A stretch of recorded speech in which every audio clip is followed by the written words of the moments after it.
Hello and welcome to Held in Our Hearts Baby Loss Podcast. We are an Edinburgh-based charity providing baby loss counselling and support for bereaved families. We are committed to ensuring that no family has to face their journey of loss alone, and we wanted to create this podcast to reach out and share stories, encouraging greater connection and understanding. Join us on our journey as we speak to a wide variety of guest speakers who have been personally affected by baby loss or who have been moved by it.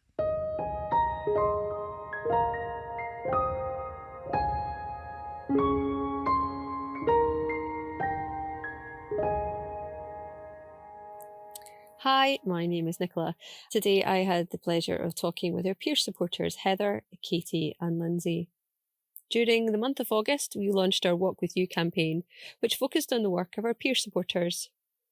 In this episode, we talk all about peer support, why these three inspiring women became peer supporters, and I posed some questions to them that were sent in to us. We hope this episode answers some of the questions you might have yourself, and maybe you might consider contacting us after hearing this. Perhaps it might even encourage you to consider becoming a peer supporter. As always, if you or anyone you know has been affected by baby loss, please reach out to us at www.heldinourhearts.org.uk or email us at info@heldinourhearts.org.uk.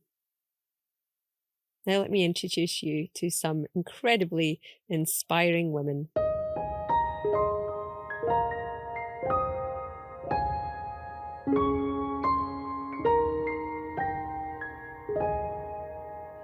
So welcome to episode 14 of our podcast. Today's topic is peer support.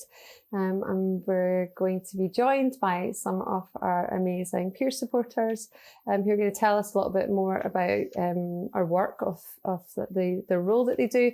And also we've been sent a series of questions that we opened up to bereaved families so that they could ask some of those questions that perhaps you often think about but don't get the chance to ask us. So thank you so much for that. So I'm Nicola, I'm the Chief Exec at the charity.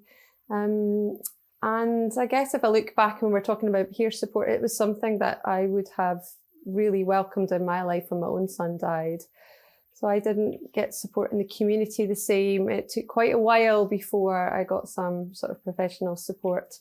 And I do remember the first time that then somebody introduced me to a bereaved parent and how welcome that was. And just to be able to speak to somebody that understood. And I remember coming home and felt like I'd just nodded all night because everything they spoke about, I just all of a sudden felt heard and felt like someone got it. And yeah, it felt like that nodding dog when you're just like bouncing your head thinking, yeah, me too, me too.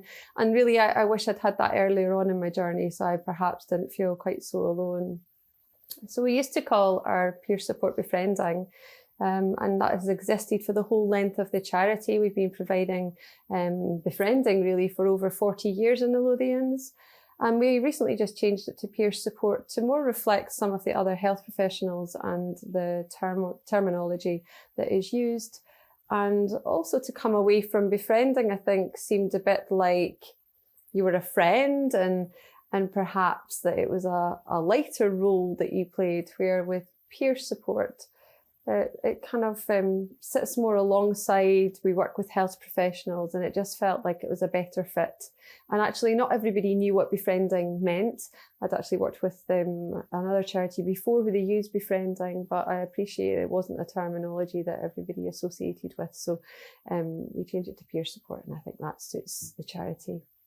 Anyway, I'm going to stop talking now because I've got some other people here who have got lots more interesting things to say about the role that you'd like to hear about, I'm sure. So if you've tuned in, you might be familiar with some of these people that I'm about to introduce you to. I have Heather, who's our principal peer supporter. I have Katy, who is a peer supporter as well with the charity, and also Lindsay, who is our peer supporter up in the Highlands. Welcome, everybody. Thank you. Thank you. Hello. Nice to have you all here today. I wonder if we should turn to yourself, Heather, first, and you can do a wee introduction. I'll go around everybody and then maybe we'll come back to you and you can tell us a little bit more in detail about your role, but tell us a little bit about yourself. Hi, so I'm Heather Taylor and I've been with the charity for about 5 years. My first daughter, Ailey, was stillborn at 32 weeks 26 years ago.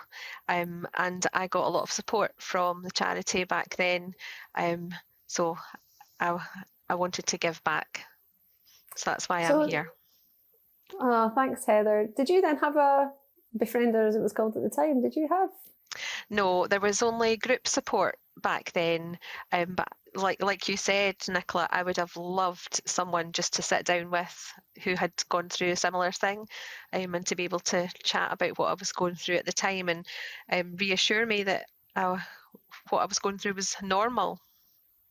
Yeah, because I think it was a bit like that postcode. There was a bit of befriending around at the time, that 26 years ago, as you said, but I think the sole sort of focus was on that group support. So yeah, I'm just interested when you said that. Yeah, I wondered if there was somebody around for you.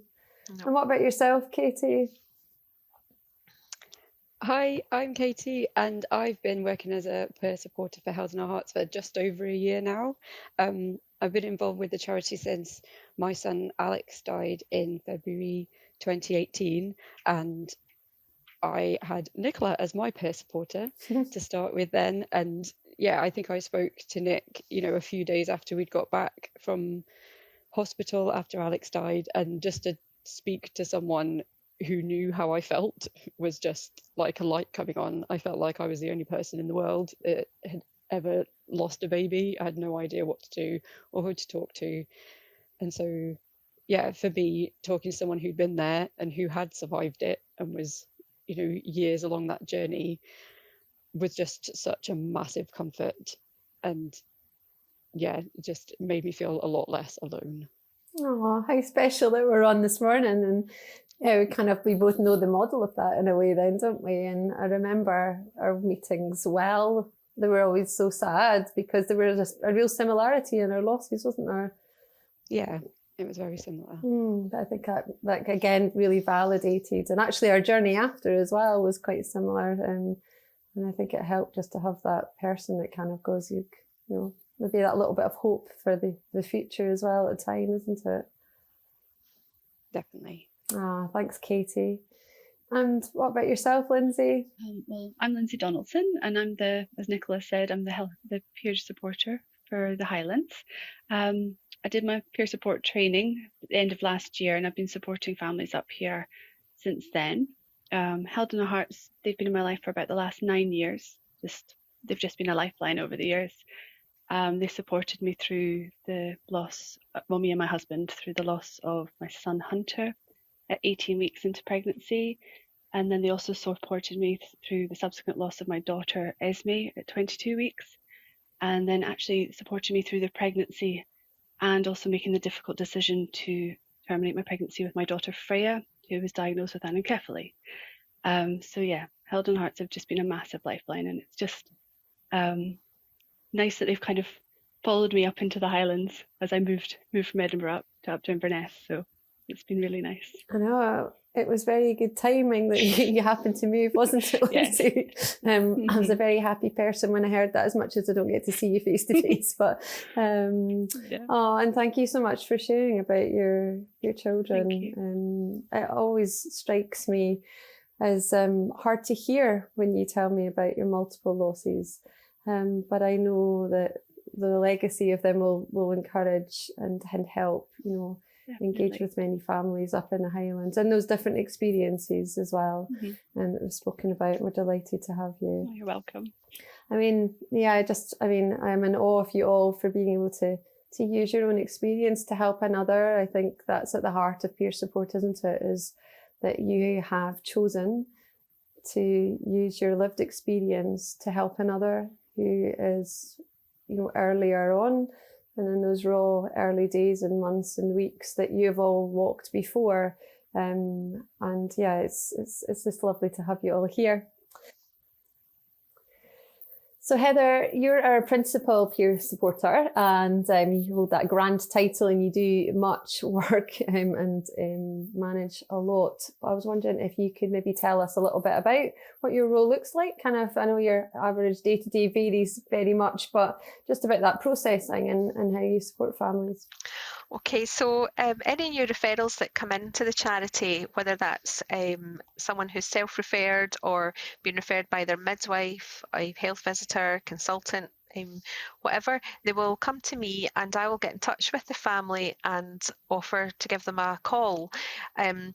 I quite often think these are going to be short calls, and they're often not. I often end up having a good chat with the families because they will open up about their loss, and I'll also let them know that I'm bereaved too. So we quite often have a really good chat on the phone. But what I will also do is let them know a bit more about the charity and the service that we offer. I'll let them know about the peer support, counselling, the support groups that we run, and then I would allocate a peer supporter to them. So quite often I'm able to allocate a peer supporter that's gone through something similar. Not always, and not all families need to speak to someone that's had a similar experience, but all of our peer supporters are bereaved anyway, and I would pass that on to the peer supporter, and they would then be their named peer supporter to carry them through for as long as they need us. So that peer supporter then stays with that family, is that right? Like it's the same person that they then communicate with each time? Yes, that will be their peer supporter, and it might be that they get quite intense support to start with. It might be weekly, then it might move to fortnightly. It may be that they don't need support for a little while, and then they might come back again because they're pregnant again, and they will have that peer supporter, for as long as needed. Yeah, it's just an amazing thing, isn't it? I mean, when I was bereaved at first, I phoned a helpline because that's all I had, but it was somebody different every time. And the third time I phoned them, I just remember saying, I don't want to tell my story again, but I just want to ask if I'll ever be happy. And that really sticks with me because I find it difficult and not that it's not a valuable service at the time, but I wanted that person that could weave with me. Mm-hmm. And all the different changes that occurred. So yeah, it's fantastic. We can offer that. And I think just the fact that you're reaching out and having that conversation at the beginning and being able to, like you said, validate. And the support's flexible, so it can be like in person or yeah, however they want, really. Yes, and it can be in person. We can go out for a walk with them. It can be on the phone, FaceTime, Zoom, whatever is best for them, whatever suits. It is nice to see families face to face, even if it's only once. There's something really special, I think, about sitting down in a room with a family, especially when it's that first meeting and they're telling you about their precious baby that they've lost, and you can be there for them. Yeah, I agree. I know, like in COVID, obviously we couldn't do that, and there's some amazing stories of people meeting up for the first time, and I'm thinking in my head, especially of a family that I supported quite intensely, and just that first meeting was just so special. See them in the flesh, and actually, but the thing was, we felt like we'd known each other like forever almost, and the relationship hadn't been altered. It was really interesting. But I think, like you say, it's really great just to be able to meet with somebody and just see them for 3D almost, just even if, like you say, even if it's like a few times in that journey. Mm-hmm. But again, it's about being flexible. So, well, I've got a series of questions here. So if you're okay, I'll start firing them over. And I'm guessing when we answer them, it will give a little bit more about the work that we do as well.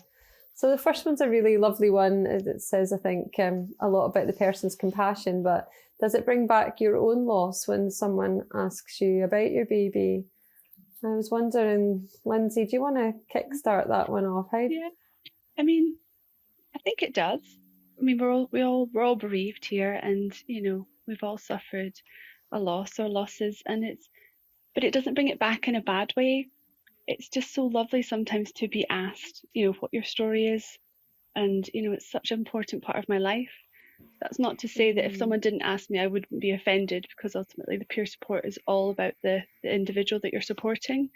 But it's just nice to be able to talk to someone else without feeling guilty that you're making the other person feel awkward, because quite often we do that, don't we? You know, we're telling someone about what we've been through, and you can see that awkwardness with someone who just doesn't understand, you know, and it's and we do get a little bit emotional sometimes when we talk about it, but it's not, I don't find it upsetting because it sat with me for such a long time.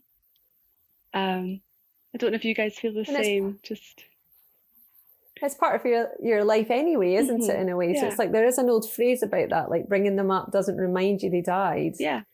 Because you live with them every day. And I really like that point that you've raised, and also that it's okay if they don't ask you about your baby. I thought that was a really good point, Lindsay, because it's not about us, it's about them. And sometimes they want all the details, don't they? Of exactly how your baby died, and please tell me. And others never ask, and that's okay. Totally. I often say I'm an open book. I have nothing to hide about my losses or my children. It's just nice to have a chance to talk about them, because you don't get to do that in everyday life the same as you would if the children were here. So it's like an equal conversation, isn't it? What about yourself, Katie? How does that work for you? I think just the same as what Lindsay said. It's nice to have the opportunity if given, but I think all of us are doing this because we're at a stage where we're kind of not come to terms with, but we're okay with our own grief, because obviously when we're talking to a parent, it's not about us, it's about them.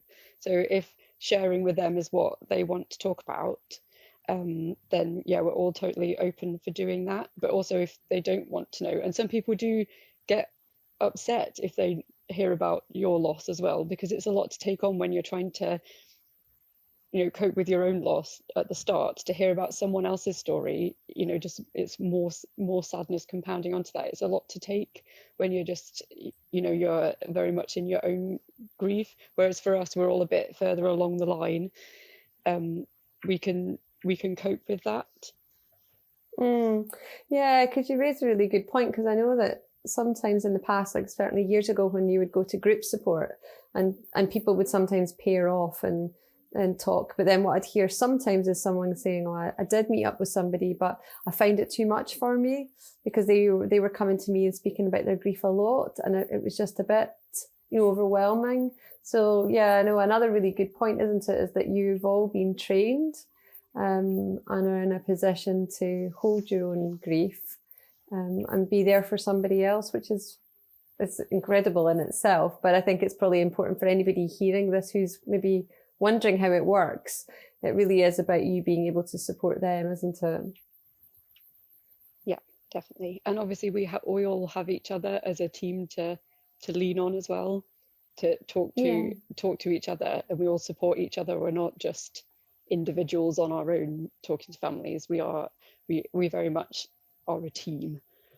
Yeah, so you can go and share your own stories, can't you? Still, it's not like then there's no place for that, which there would never be. You always got a place to share your babies. Heather, what about yourself? Because obviously it's 26 years since little Ailey died. How does that feel when someone talks about or asks you about your loss?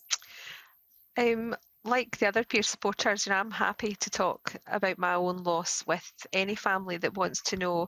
And as I've said, some families want to know absolutely everything, and others, they don't ask at all. But it's not about me; it's about them. So I'm happy to share. And like Lindsay said, it's actually really nice to be able to share and talk about Ailey. It's been such a long time for me that it's not something that people are going to ask me. Friends or family aren't going to talk about Ailey, if I bump into someone. So it's actually really nice to talk about her. It keeps her memory alive through what I'm doing every day. That's wonderful. Yeah, it's so great to hear. Oh, thank you. Well, hopefully that answered that question. Thanks so much for your feedback. I've got two questions which are probably quite similar, actually, so I'll roll them into one. It's sort of asking if you get upset, or if it's really hard for you to, do you ever get upset listening to other parents' stories? So do you find yourself ever in that position where it's triggered for you? So it kind of links back to maybe a little bit about what would you do if that was the case? Oh, Lindsay, I don't know if you've had that yourself where you felt quite moved. Definitely, especially, I mean, I'm quite new to the peer support in comparison to the other guys, and the volume of people I speak to at the moment is thankfully quite smaller than down in Edinburgh. But yeah, I think especially if you have someone whose loss is very similar to your own, and it's just happened, you can put yourself back into that space where you feel that raw pain again, just even for a moment, and it does take you back to that moment, doesn't it? And Definitely. but I think it's just like you say, we sit with, we hold our grief differently. We sit with it. It's been part of our lives for so long. It comes and goes, but it's not near the surface like it is when it's just so fresh. Yeah, that's really interesting because, like you say, of course it's going to be triggering, and I think if we'd all have gone back to when we were newly bereaved, we'd think we'd never be able to listen to something so similar and not be really upset, like, and bawling our eyes out. It's because most of us all, remember those days of just endless crying almost, I think, in the first days and weeks. I remember thinking it would never stop. I really genuinely thought I would cry every day for the rest of my life. I'm pleased to say that hasn't been the case, but I think you're right. It's the rawness perhaps that's taken away. So you might have a wee cry later, Yeah, when you're talking after. definitely. But I mean, we're all only human, and ultimately it comes down to two bereaved parents just trying to navigate life without their child. But I'm just further along on the journey than the person I'm speaking to.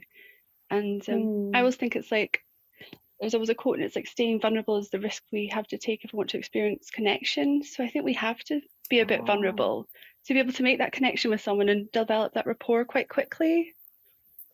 Oh, I love that. That is amazing quote. You need to send that. Do. Brené Brown. Yeah. Brené Brown has a similar one. Like maybe just ad-libbed hers. Yeah, but it's the same. It's like, if she talks about, like, to be vulnerable is the only way to be authentic. Actually, I think that's what she links it with. And authenticity is the key to feeling, heard, I suppose, and validated. That's brilliant.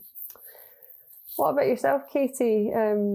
How have you navigated that sadness from the stories and also yourself? I think you definitely do feel it. Obviously, the reason we're doing this job is because we're all quite caring, empathetic people. We're not robots. So you do feel for everyone that you talk to. But I think for me, when I'm putting myself, I can remember being at the start and where they are, and just knowing how much it helps to talk to someone, and just knowing that I am that someone that they can talk to makes it easier for me to hear it, if you know what I mean. And you can hear when you speak to people, even on the phone, or if you're in with the person with them, even more so, you can see the difference between how they sound and how they look at the beginning of the conversation, and then at the end of the conversation you can see they sound so much lighter. And a lot of people even say, like, oh, even if they've been really upset in the call, by the end they just sound and look like they've had a weight lifted off them. And just to be able to share that with someone that they know gets it, they don't have to try and explain the unexplainable, because that amount of grief is, you can't put that into words, can you? You only know what it feels like. And so to be able to share that with someone, and how much it helps, that makes hearing the stories a lot, it's helping someone to hear it, so it makes it a lot easier to bear. And would you get upset with somebody on the phone or in person? Have you shed a tear together? Oh, definitely. Yes, yeah, I have. And sometimes it is from a similar experience. It can be a really, really tiny thing that sometimes someone will say, and it might be something that I didn't actually remember, and it just brings it back for me. And you do get upset, but like Lindsay says, then that's the connection that you've got, and that's the connection you have with that person, that you've both lived that. But sometimes it can be something completely different, and then I guess I am genuinely feeling it for that person, because I think, well, that didn't happen to me, but I'm hearing that, and I can understand how hard that must have been, and that's really upsetting. And I think you raised a really good point. Like, one, we're not robots, so we're humans. And actually, it was the same when we were training health professionals. We would say to them, of course, it's okay to shed a tear. It's different to, fall apart and be on the floor wailing and uncontrollable grief yourself. But I think it shows that you're human. And when I asked that question, do you shed a tear? Like, we were all totally nodding. I know that can't be seen on the recording, but I can share that everybody was totally nodding to that yes, of course, we've all cried with a parent, and I'm the same. I still cry regularly with a parent. Like, it's a tear. It's not a really big crying session with them, but it's a tear because it hurts. We all care so deeply that somebody is suffering that pain, and it's a pain we can relate to. So why would we not feel upset for them? So the next question is about yourselves, actually. So you've already told me that you hold a lot of your grief and that you feel upset and often feel like you're really being upset with others but don't. So somebody's asking where you go for your own support. So what do you do to talk about your loss or to talk about how it's affected you? And I don't know if, Heather, you want to start that one for us? Yes. Well, firstly, we're such a supportive team. Everyone is really supportive in the charity of each other. So, if we have had a really upsetting call or meeting with a family, we all know that we can get in touch with another peer supporter, or with yourself or one of the counsellors, if we need to have a chat or even just a cry or a little cuddle. There's always someone that's there to support us. But also we all have supervision, and that's for an hour a month I will have a Zoom with my external supervisor, and that's just my time. Obviously I'm spending all week listening to other people's loss and taking on other people's loss, and that's my hour when I can have a good cry. I can talk about how I've maybe been affected from stuff that I've heard during the week, and just get my support. Or I can just talk about Ailey if I want to spend an hour talking about Ailey. That's my chance to do that.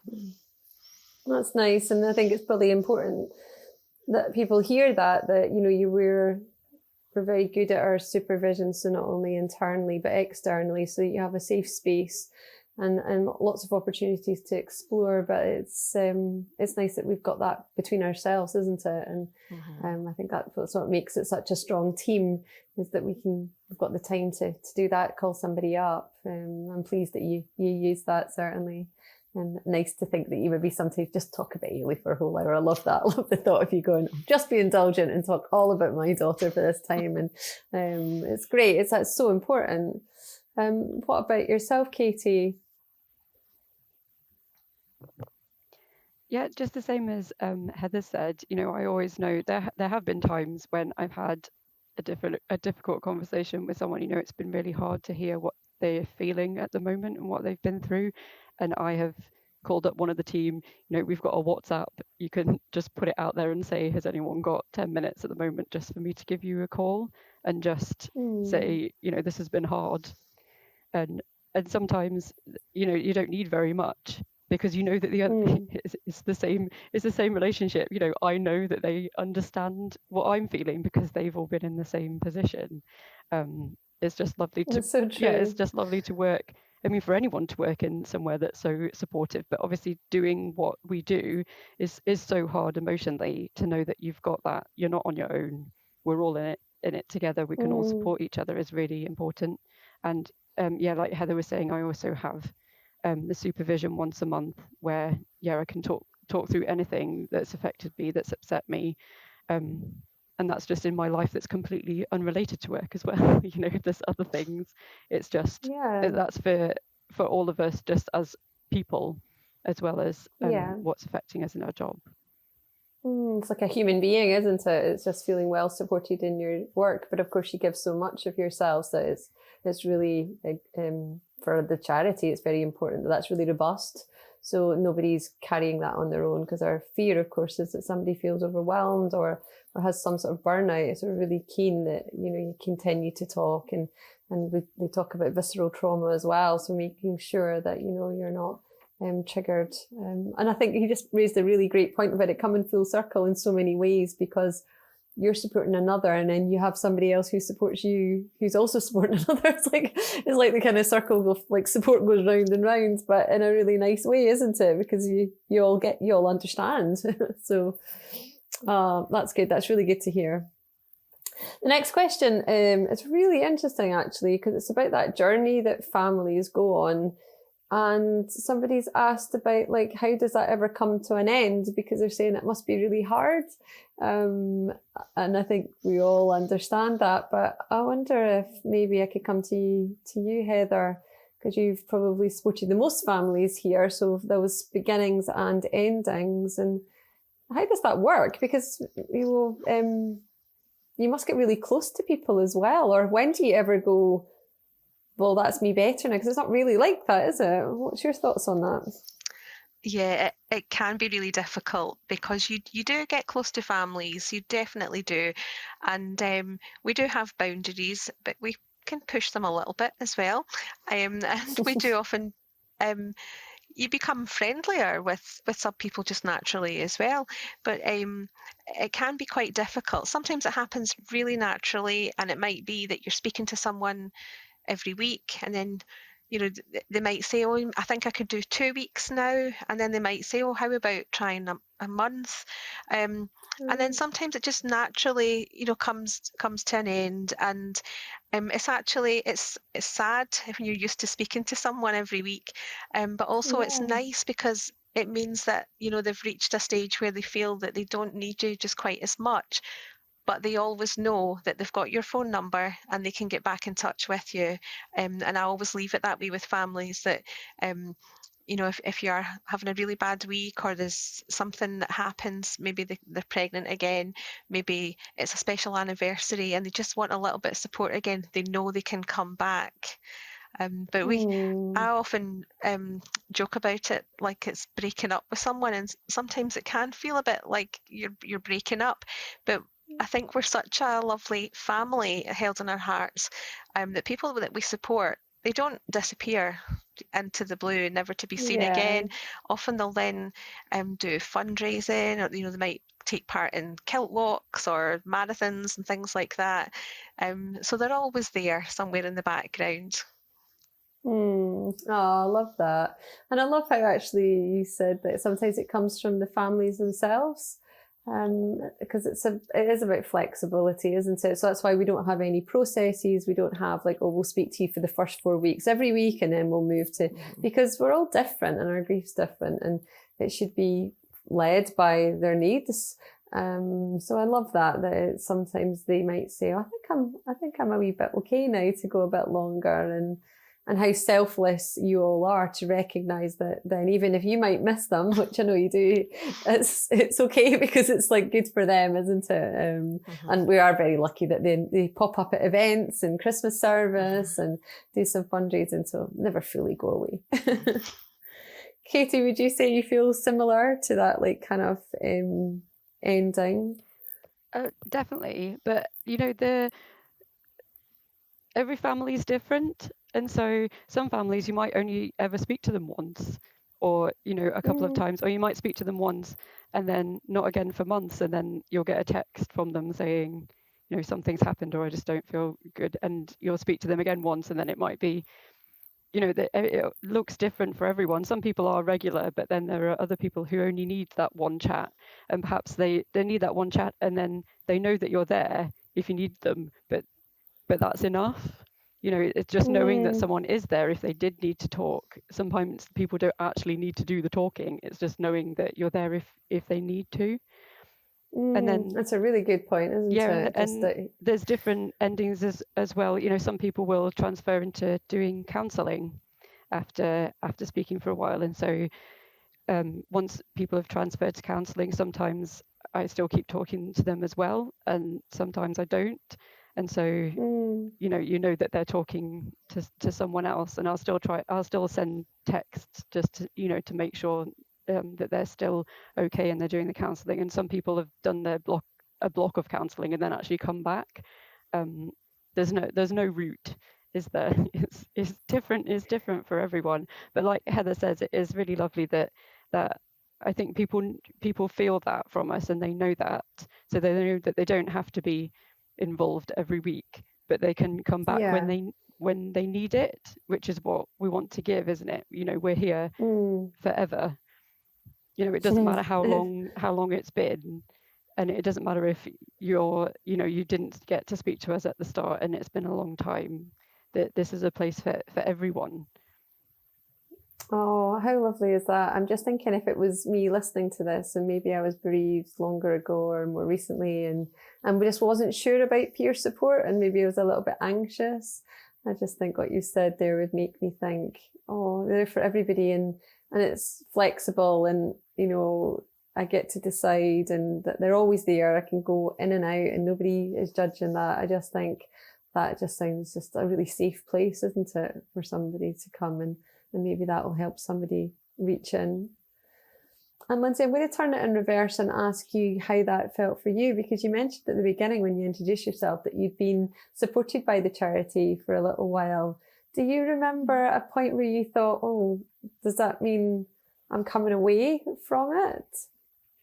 Yeah, I think definitely. I think it's just the conversations change over time, don't they? And you notice yourself that if you have a second to look back, you see how far you've maybe come, and maybe the conversations that you're having aren't so much around all that raw pain and all that kind of the emotion. It's still there, but it's just not something you need to get off your chest all the time. It just, the time kind of changes it. I mean, the grief never leaves you, but it changes over time. And I think, you just do notice that maybe you're having more of a two-way conversation and it's more of a friendship developing rather than that support that you've kind of clung on to for so long. It just naturally evolves. Yeah, that's a lovely way of putting it. And I mean, I've supported families now for 11 years, so I can think of so many families in that position where then we meet up, and whether it would be in person or on the phone, and actually you find that you're chatting about many other things, and you can see that actually, life is going around that loss a little bit. So that's a really nice way of putting it, actually. And we're just glad that yours didn't ever come to a full end, and you stayed around and did fundraising and still continue to do fundraising and now part of the team. So it shows part of the journey, doesn't it? Yeah, definitely. Held Hearts are my safety net, and they still are, even though I work for you. But yeah, that's brilliant. So it doesn't really come. So the answer to that one, it doesn't really ever come to an end, does it? Let's sum it up with that. Yeah. So my last question in the series of peer support questions is a really nice one to finish on, actually. It's, what is your wish for the future for peer support? So if you had any wish that you'd like to see for it, what would it look like? It's a big question to ask, but Lindsay, I'll come to you.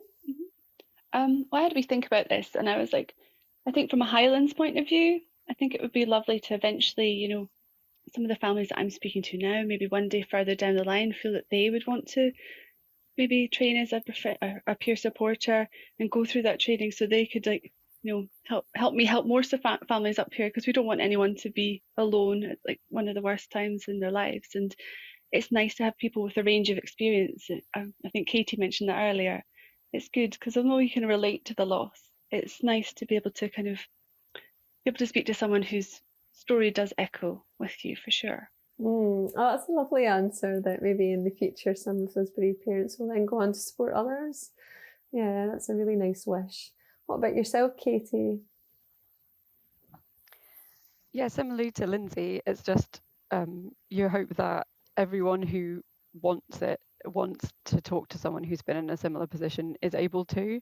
So obviously we speak to as many people as we can, but there's areas of Scotland that we don't particularly cover right now, and it would be nice for it not to be a postcode lottery, I suppose, for the support that you get, that thinking that everyone everywhere would have access to it.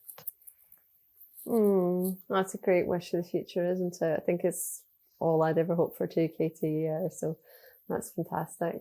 And Heather, what would you say to that?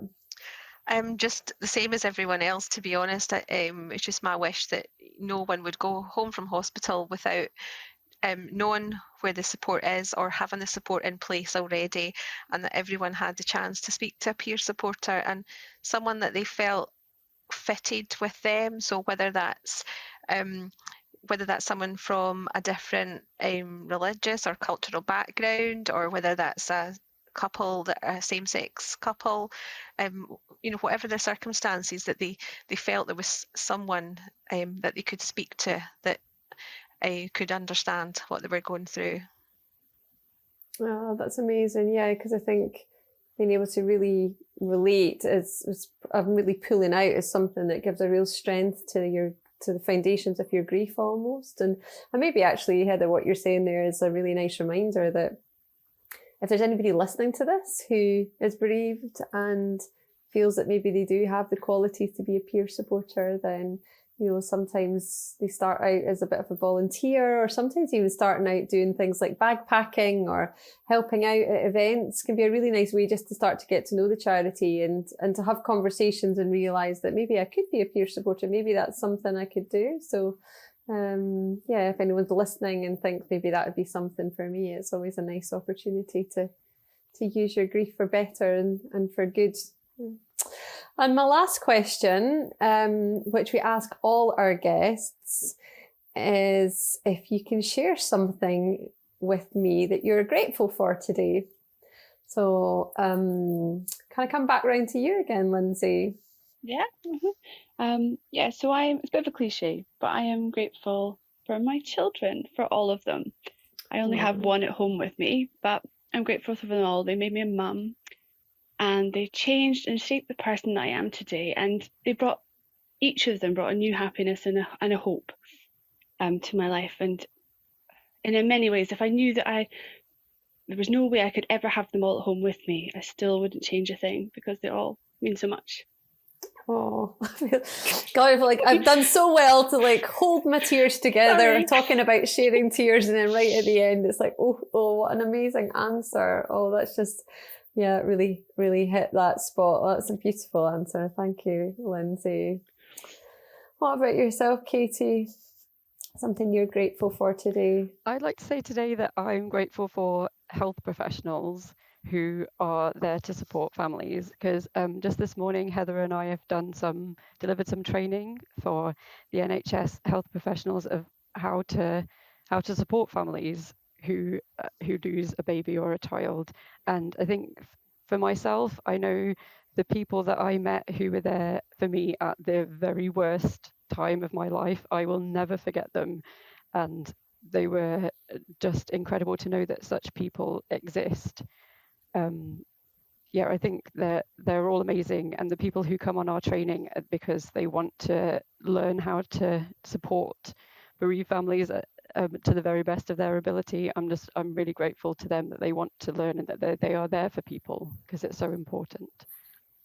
Oh, that's just so lovely, Katy. And I really hope if anybody is from NHS listening to this, they really feel how heartfelt that is at a time when I think everybody's stretched. And it's a difficult time in NHS. What a lovely piece of gratitude for them. Thank you. And Heather, lastly, what about yourself today? I was going to say my family too, but because Lindsay said that, I will change mine and say the Held in Our Hearts family. Every single member of staff, every single volunteer, knitters, runners, people who do fundraising, they're all just so amazing. And some people will know that I've had a difficult year outside of work, and I don't think I would have got through it without all of your support. So thank you. Oh, goodness me, we're going to get all going here. It's like, what amazing answers, and how kind of you to recognise all your team and your families and everybody else, Heather. Oh, amazing answers. I'm not meant to jump in, but you know what I'm going to say? I'm really grateful for all of you because I'm listening to these questions that you've answered and just have so much admiration for you all and the dedication and compassion, love and care that you have for our families. I see it every day in what you do. So I'm jumping on the bandwagon and finishing with my gratitude is also to you all. So thank you so much for today. Thank you for joining us. And we really hope that this has really enhanced your learning on understanding of what our peer support does. Thanks very much.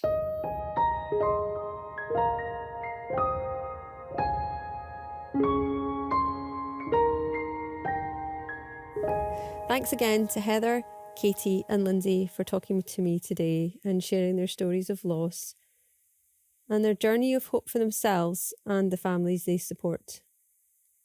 I find it really uplifting and inspiring to talk to them. Please remember, we're here to support you and we understand.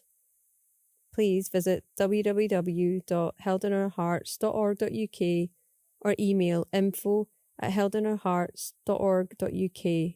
You can also find us on Twitter, Facebook and Instagram.